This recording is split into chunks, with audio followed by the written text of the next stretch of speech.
اور انسان غم کی وادیوں کے اندر بھٹکتا ہوا نظر آتا ہے۔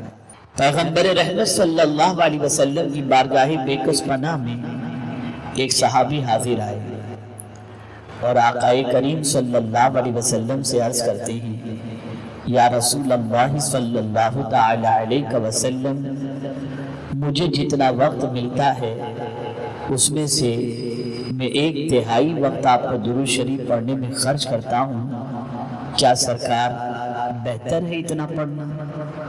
آقا کریم صلی اللہ علیہ وسلم نے فرمایا، زیادہ پڑھو تو تمہارے حق میں بہتر ہے۔ انہوں نے کہا، آج سے نصف وقت آپ پر درود پڑھنے میں خرچ کروں گا۔ سرکار صلی اللہ علیہ وسلم نے فرمایا، زیادہ کرو تو بہتر ہے، یہاں تک کہ انہوں نے عرض کیا، یا رسول اللہ صلی اللہ تعالی علیہ وسلم، فرائض کے بعد، عبادات کے بعد جو بھی وقت مجھے ملے گا میں آپ پر درود شریف پڑھنے میں خرچ کروں گا۔ تو پیغمبر رحمت صلی اللہ علیہ وسلم نے فرمایا، اگر تم ایسا کرو تو یہ درود تمہارے غم کے ازالے کے لیے کافی ہے، اگر تم ایسا کرو تو یہ پریشانیوں سے نجات کے لیے کافی ہے، اور یہ آخرت کے عذاب سے بچنے کے لیے کافی ہے۔ پتہ چلا کثرت درود کی بنیاد پر اللہ تعالیٰ غم کو بھی دور فرماتا ہے، پریشانیوں کو بھی دور فرماتا ہے، اور صرف یہ نہیں کہ زمین کے اوپر کی پریشانیاں دور کرتا ہے، درود شریف ایسا عمل ہے جو زمین کے اوپر کی پریشانی بھی دور کرتا ہے، زمین کے اندر کی پریشانی بھی دور کرتا ہے، میدان المحشر کی پریشانی بھی دور کرتا ہے۔ اسی لیے حضرت مولانا صوفی جمیل رضوی صاحب نے فرمایا، میں وہ سنی ہوں جمیل قادری کے مرنے کے بعد میرا لاشا بھی کہے گا الصلاۃ والسلام۔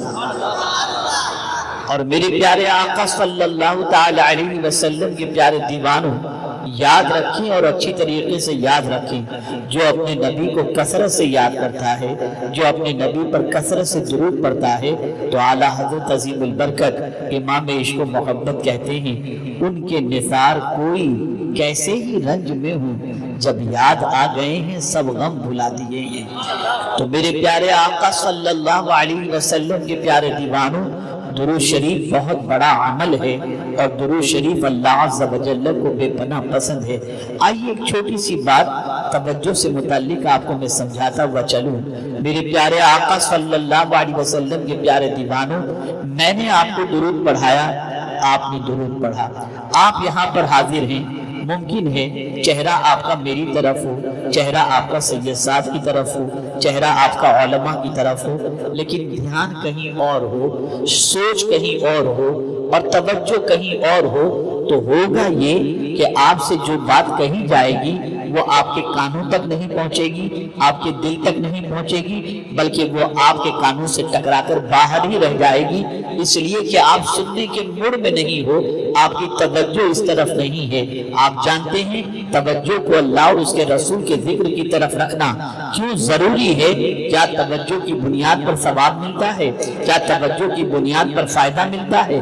کیا توجہ کی بنیاد پر کچھ نصیب ہوتا ہے؟ تو آئیے میں آپ کو سمجھاؤں۔ درود کو یوں ہی پڑھے تو بھی اللہ کے رسول کی بارگاہ میں پہنچ جاتا ہے، لیکن اگر کوئی شخص آقا کریم صلی اللہ علیہ وسلم پر درود، حضور پر پوری طرح سے متوجہ ہو کر دل سے حضور صلی اللہ علیہ وسلم کی بارگاہ کے اندر مکمل انہماک کے ساتھ اگر درود پڑھتا ہے تو اس درود کو خود مصطفیٰ جان رحمت صلی اللہ علیہ وسلم سن لیا کرتے ہیں۔ اس لیے یاد رکھو، محفل میں جب آ چکے ہو، اللہ نے توفیق دی تب آپ یہاں پر آئے، اللہ توفیق نہ دیتا تو آپ نہ آتے۔ بہت سارے ایسے مسلمان اس وقت ہوں گے جو نہ جانے کہاں کہاں بیٹھے ہوں گے، کن کن محفلوں کے اندر ہوں گے، لیکن اللہ کا آپ پر مجھ پر خصوصی کرم ہے کہ اس نے کسی اور محفل میں نہیں، اپنے ذکر کی محفل میں آنے کی توفیق عطا فرما دی، اپنے رسول صلی اللہ علیہ وسلم کے ذکر پاک کی محفل میں آنے کی اس نے توفیق عطا فرما دی۔ اب آئیے سماعت فرماتے ہوئے چلیں جس آیے کریمہ کی تلاوت کا میں نے شرف حاصل کیا۔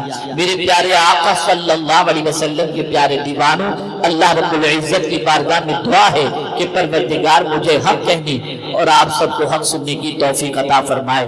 بہت ہی مؤثر اور پرمغز کتاب آپ نے محب گرامی حضرت مولانا سید امین القادری صاحب سے سماعت فرمایا۔ میں بھی کچھ باتیں آپ کی سماعتوں کے حوالے کروں گا۔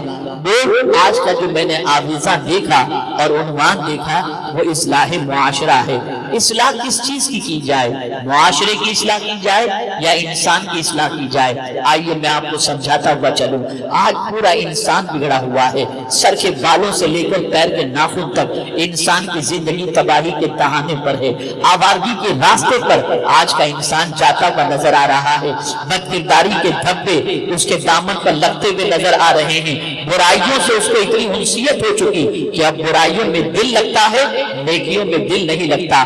بڑی عجیب سچویشن ہو گئی، بڑی عجیب کیفیت ہو گئی۔ آپ مجھے بتائیے، اگر کوئی آپ تماچا مارے آپ اسے برا کہیں گے یا نہیں؟ آپ اس کے اوپر ڈانٹ ڈپٹ کریں گے یا نہیں؟ آپ اس سے انتقام لیں گے یا نہیں؟ کسی نے آپ کو تماچا مارا اسے آپ اپنا دشمن سمجھیں گے، اسے دوست کی نگاہ سے کبھی نہیں دیکھیں گے۔ کسی نے آپ کی آنکھ توڑ دی آپ اسے اچھا دوست نہیں سمجھ سکتے، اسے اپنا دشمن سمجھیں گے۔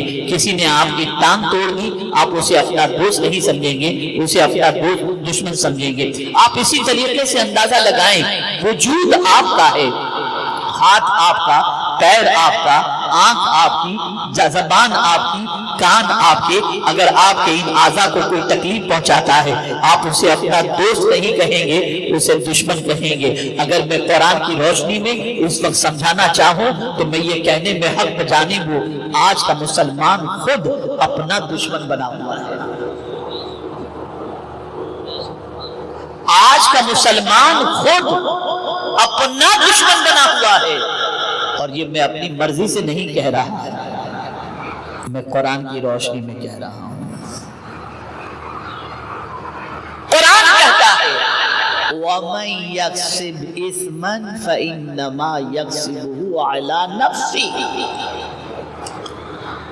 جو گناہ کمائے۔ اب گناہ کمانے سے کیا مراد؟ اللہ نے آنکھ دی آپ نے آنکھ سے گناہ کمایا، اللہ نے ہاتھ دیے ہاتھ سے آپ نے گناہ کمایا، اللہ نے پیر دیے اس کی نافرمانی کی طرف چل کر آپ نے گناہ کمائے،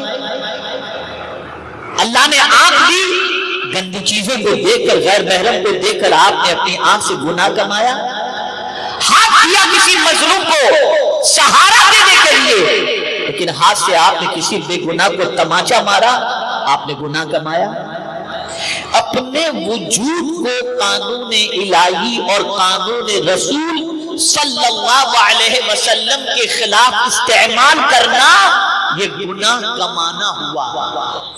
قاعدہ سن لیجیے، اپنے وجود کو قانون الہی اور قانون رسول صلی اللہ علیہ وسلم کے خلاف استعمال کرنا یہ گناہ کمانا ہوا۔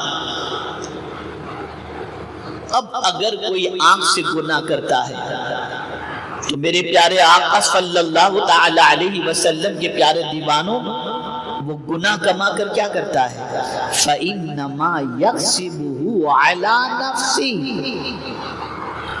وہ اپنی جان کے لیے کماتا ہے۔ اگر کسی نے گناہ کیا تو میرے پیارے آقا صلی اللہ تعالی علیہ وسلم کے پیارے دیوانوں میں آپ سے پوچھنا چاہتا ہوں، اگر ہاتھ سے کوئی آپ کو تماچا مارے تو آپ اس کو دشمن سمجھیں گے، آنکھ سے اگر کوئی آنکھ آپ کی پھوڑ دے آپ اسے دشمن سمجھیں گے، لیکن اگر آج کا مسلمان اپنی آنکھوں سے گناہ کر کے اپنی آنکھوں کو عذاب میں گرفتار کر رہا ہے، اپنے ہاتھوں کو اللہ کے عذاب میں گرفتار کر رہا ہے، اپنے پیروں کو اللہ کے عذاب میں گرفتار کر رہا ہے، ظاہر سی بات ہے آقا کریم صلی اللہ علیہ وسلم نے ارشاد فرمایا جو شخص اپنی آنکھوں سے گناہ کرتا ہے کل بروز قیامت اس کی آنکھوں میں جہنم کا پگھلایا ہوا سیسا جہنم کی سلاخیں اس کی آنکھوں میں ڈالی جائیں گی۔ کام سے اگر کوئی گانا سنتا ہے، گالیاں سنتا ہے، غزلیں سنتا ہے، بری باتیں سنتا ہے، غیبت سنتا ہے، سرکار صلی اللہ علیہ وسلم فرماتے ہیں اس کے کانوں میں جہنم کا پگھلایا ہوا سیسا ڈالا جائے گا۔ تو آپ تو گانا سنتے وقت بہت خوش ہوتے ہیں، کیا میوزک ہے، کیا آواز ہے، کیا شعر ہے، مرد بھی تھرکتے ہیں، عورتیں بھی۔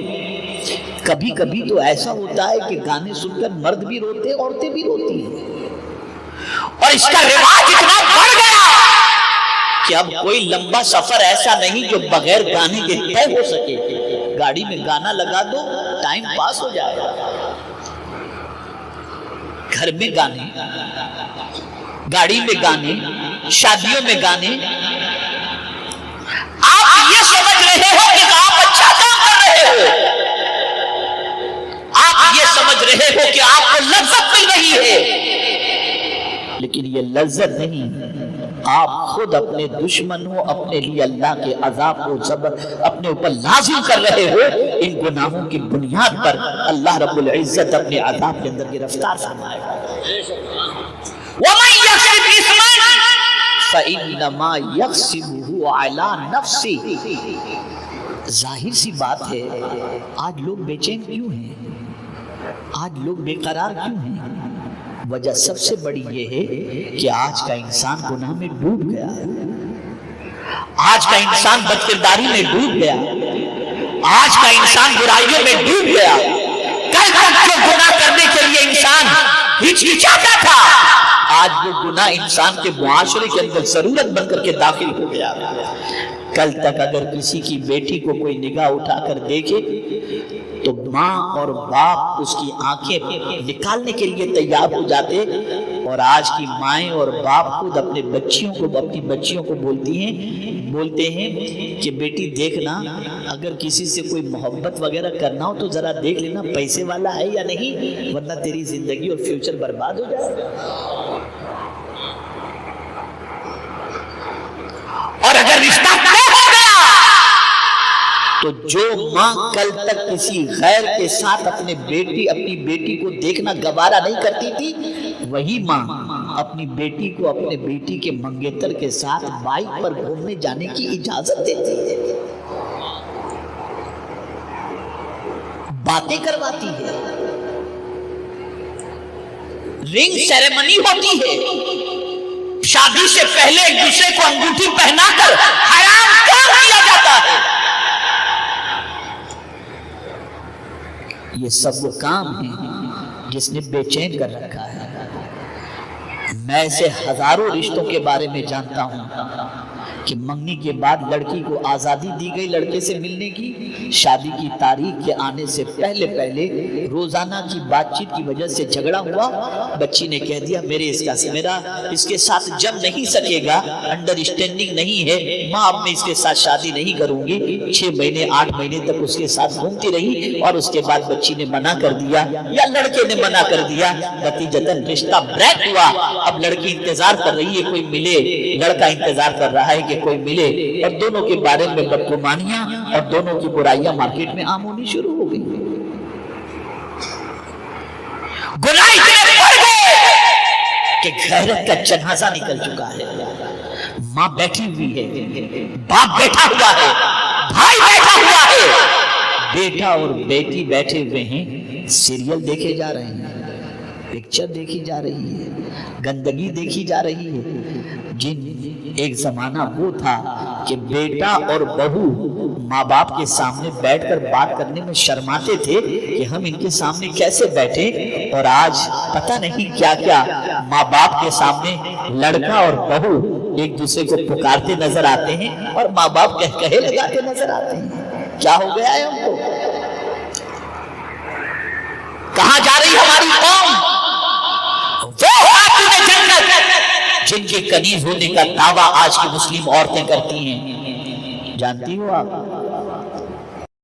فرماتی ہیں میں جب مر جاؤں تو میرا جنازہ بھی رات کے وقت لے کر نکلنا، تاکہ کوئی غیر محرم میرے جنازے کو بھی نہ دیکھ سکے۔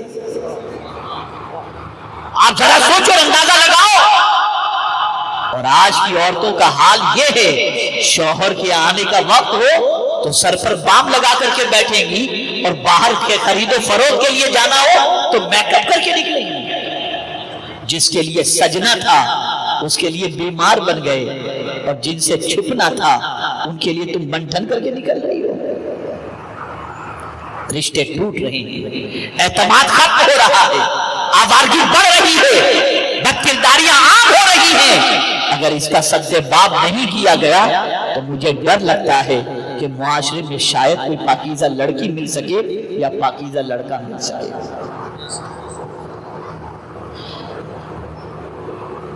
قرآن کہتا ہے وَمَن يَكْسِبْ إِثْمًا، جس نے گناہ کمایا فَإِنَّمَا يَكْسِبُهُ عَلَى نَفْسِهِ، بے شک اس نے اپنی جان کے لیے کمایا. ادھر گناہ کمایا، اب اس گناہ کی سزا کے لیے وہ تیار رہے. ادھر گناہ کیا، گناہ کی سزا کے لیے تیار رہے. میں نے ابھی یہاں آنے سے پہلے 2-4 میرے پاس نوجوان آئے تھے، ان کو میں نے جو جملہ کہا وہ میں آپ کی سماعتوں کے حوالے کرتا ہوں. پوری تقریر یاد رہے یا نہ رہے، ہو سکتا ہے ہمارے مسلم بھائیوں کے علاوہ اور طبقے کے لوگ بھی یہاں پر موجود اور سن رہے ہوں. یہ جملہ سب کے لیے یاد رکھو اور اچھی طریقے سے یاد رکھو. گناہ کرتے وقت اچھا لگتا ہے، توجہ چاہوں گا. گناہ کرتے وقت اچھا لگتا ہے اور زندگی پر پچھتانا پڑتا ہے. کرتے وقت اچھا لگتا ہے، زندگی پر پچھتانا پڑتا ہے. اور نیکی کرتے وقت تکلیف ہوتی ہے لیکن زندگی بھر سکون ملا کرتا ہے. گناہ کے اندر اللہ نے اطمینان رکھا ہی نہیں. گناہ کی پوزیشن خارش کی بیماری یعنی کھجلی کی طرح ہے کہ کھجلی کرتے وقت اگر خارش کی بیماری ہو گئی، کھجلی ہو گئی تو کرتے وقت تھوڑی سی راحت ملتی ہے. جہاں آپ نے کھجلی کرنا بند کر دیا جلن شروع ہو جاتی ہے. ٹھیک یہی حال گناہوں کا ہے، یہی حال گناہوں کا ہے. آج گناہ میں پورا معاشرہ ڈوب چکا اور حیرت کی بات ہے کہ گناہوں کے پھیلاؤ کے سلسلے میں اس حد تک کوششیں کی جا رہی ہیں کہ دنیا میں کوئی نیک انسان رہ ہی نہ جائے. ہاں ابھی کل حکومت کی طرف سے کچھ ایسے فوٹوز کے بارے میں کچھ شاید پابندی کی بات کی گئی ہے جس سے جذبات مشتعل ہوتے ہوں. کسی ایڈ کے بارے میں میں نے سرسری طور پر کچھ پڑھا تھا. اے رسول اعظم صلی اللہ علیہ وسلم کے دیوانوں، اسلام نے گناہ پھیلانے سے روکنے کا حکم دیا، اور اگر کوئی گناہ پھیلاتا ہے اور پھیلانے سے محبت کرتا ہے تو اس کے بارے میں قرآن کیا کہتا ہے؟ ان الذین یحبون ان تشیع الفاحشۃ فی الذین آمنوا لہم عذاب علیم. بے شک جو لوگ ایمان والوں میں بے حیائی پھیلانے کو پسند کرتے ہیں ان کے لیے ذلت والا عذاب ہے. ذلت والا عذاب. وہ لوگ جو گندی پکچروں کو پروموٹ کرتے ہیں، وہ لوگ جو آوارگی کو پھیلاتے ہیں، وہ لوگ جو برائیوں کے پھیلاؤ کے لیے اپنے آپ کو وقف کر بیٹھے ہیں اور برائیوں کے ذریعے اپنے پیٹ کی آگ کو نہیں بلکہ محل تعمیر کرتے ہیں، ان کے لیے میں صرف ایک حدیث سناتا ہوں، صرف ایک حدیث، وہ بھی بخاری شریف کی ہے. حضرت عبداللہ ابن مسعود رضی اللہ تعالیٰ عنہ ارشاد فرماتے ہیں کوئی جان بغیر ظلم کے، ظلمن کوئی جان ظلمن اگر قتل کی جائے، یعنی کسی جان کو ظلمن قتل کیا گیا. حضرت عبداللہ ابن مسعود رضی اللہ تعالیٰ عنہ فرماتے ہیں کہ آقا کریم صلی اللہ علیہ وسلم نے فرمایا جو جان ظلمن قتل کی گئی اس جان کے قتل کا گناہ حضرت آدم کے پہلے بیٹے پر ہوگا. اس لیے کہ قتل کا رواج اس نے عام کیا. اب قیامت تک جو بھی ظلمن مارے جائیں گے ان قتل کیے جانے والوں کے گناہ کا عذاب اس پر بھی ہوگا. یعنی اگر کوئی کسی برائی کو پھیلا رہا ہے تو اس برائی میں جتنے بھی گرفتار ہوں گے ان ساری برائیوں کا عذاب اس برائی پھیلانے والے کو بھی ہوگا. ہے طاقت برداشت کرنے کی عذاب؟ پیسہ کما رہے ہو نا، عیاشیوں کے اڈے تعمیر کر کے، بد کرداریوں کی محفلیں منعقد کر کے، قہوہ خانہ قائم کر کے، عیاشیوں کو عیاشیوں کی طرف ترغیب دلا کر اگر کوئی دولت کماتا ہے اور کوئی اس طرف مائل ہو گیا تو جب تک وہ ان برائیوں میں گرفتار رہے گا اس کا عذاب ان برائیوں کے سلسلے میں تعاون کرنے والے یا اس برائی کا راستہ دکھانے والے کو بھی ہوگا۔ ایسے ہی ڈرگس، ایسے ہی شراب، کسی نے اگر کسی کو شراب کا عادی بنا دیا، اس نے 10-20 کو شراب کی لت میں لگا دیا، تو جس نے لگایا تھا جتنے لوگ اس شراب کے عادی بنیں گے سب کا گناہ اس انسان کے اوپر ہوگا۔ ہے برداشت کی طاقت اللہ کے عذاب کو برداشت ہوتی ہے۔ لیکن اگر کسی نیکی کو رواج دیا تو جب تک نیکی ہوتی رہے گی اس کا ثواب اس کو ملتا رہے گا، جب تک نیکیاں ہوتی رہے گی ان نیکیوں کا ثواب اللہ اس کو عطا کرتا رہے گا۔ میں حیران ہوں کہ آج پوری تیزی کے ساتھ انسان گناہ کی طرف تو بڑھ رہا ہے، گناہ کے رواج کو آنکھ دے رہا ہے، نیکی کے رواج کے لیے کوئی تیار نہیں ہے، بلکہ کبھی کبھی تو حیرت ہوتی ہے گناہ کی طرف بلانے والا تو کوئی بھی نہیں ہے، نیکی کی طرف تو بلانے والا مؤذن دن میں 5 مرتبہ بلاتا ہے، لیکن اس کے بعد بھی تم نیکی کی طرف نہیں آتے اور بن بلائے گناہ کی طرف تم دوڑ رہے ہو۔ اللہ کا کتنا پیار ہے کہ 5 مرتبہ مؤذن تمہیں پکار کر کہتا ہے حیا علی الفلاح، حیا علی الفلاح، آؤ کامیابی کی طرف۔ گویا اگر کوئی مسجد میں جاتا ہے تو اسے دنیا کی بھی کامیابی ملے گی، آخرت کی بھی کامیابی ملے گی، لیکن نہیں جاتا مسلمان اور بن بلائے ویڈیو دیکھنے چلا گیا، پکچر دیکھنے چلا گیا۔ اور کچھ لوگ تو ایسے ظالم ہیں جو یہ کہتے ہیں میں تو نئی پکچر تھیٹر میں لگتی ہے تو سب سے پہلے دن جا کر دیکھتا ہوں۔ ایک زمانہ تھا لوگ گناہ کے تصور سے کانپتے تھے، اور آج حال یہ ہو گیا گناہ کر کے نہیں ڈر رہے۔ ایک زمانہ تھا کہ گناہ کا خیال آتا تھا تو لوگوں کے وجود پر کپکپی طاری ہو جاتی کہ اپنے رب کو کیا منہ دکھائیں گے۔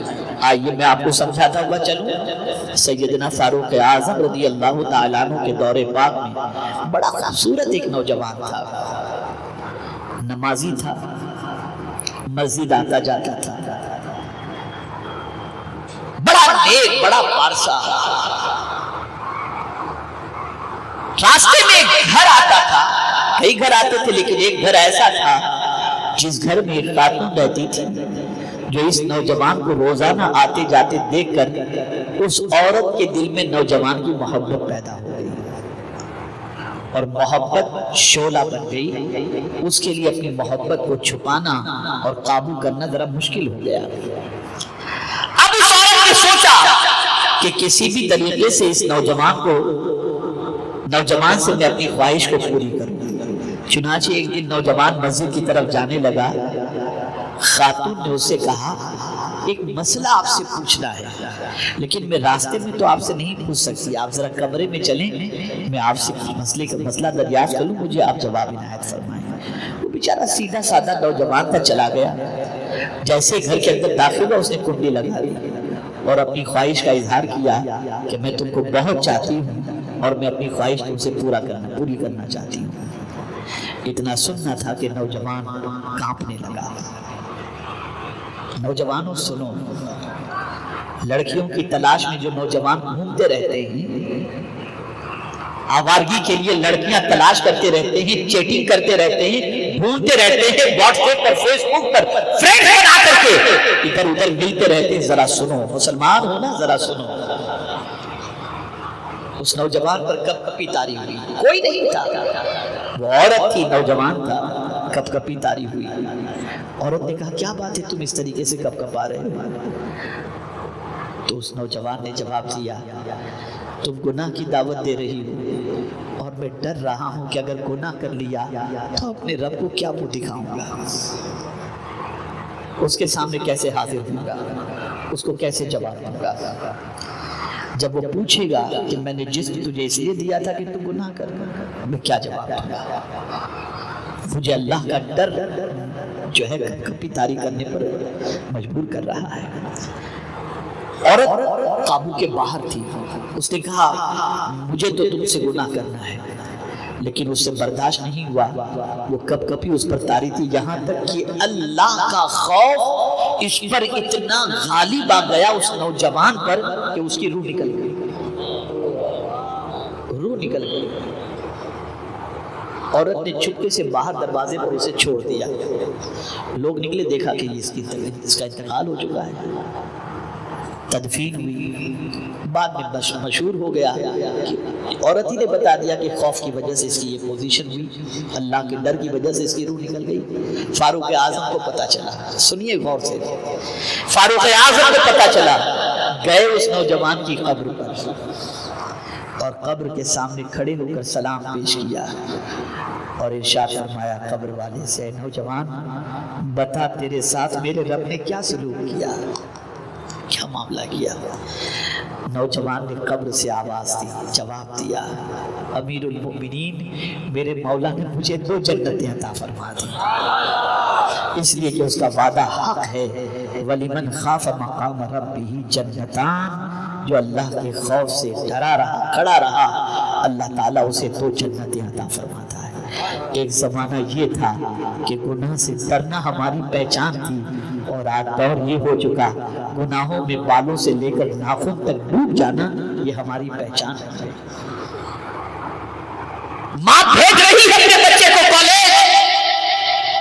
باپ مزدوری کر کے اپنے بچے کو بھیج رہا ہے پڑھائی کے لیے، اور وہ جا کر کالج میں لڑکیوں کو لے کر پارک میں گھوم رہا ہے۔ کہاں جا رہے ہو تو؟ کس جانب تمہارا قدم بڑھ رہا ہے؟ تم سکون کے متلاشی ہو، اللہ اکبر، تم دنیا کے اندر چھت کے متلاشی ہو۔ میں دنیا کی چھت کی بات نہیں کرتا، جب قیامت میں اللہ کے عرش کے سائے کے علاوہ کوئی سایہ نہیں ہوگا، جانتے ہو اس وقت کس کو اللہ اپنے عرش کے سائے میں جگہ عطا فرمائے؟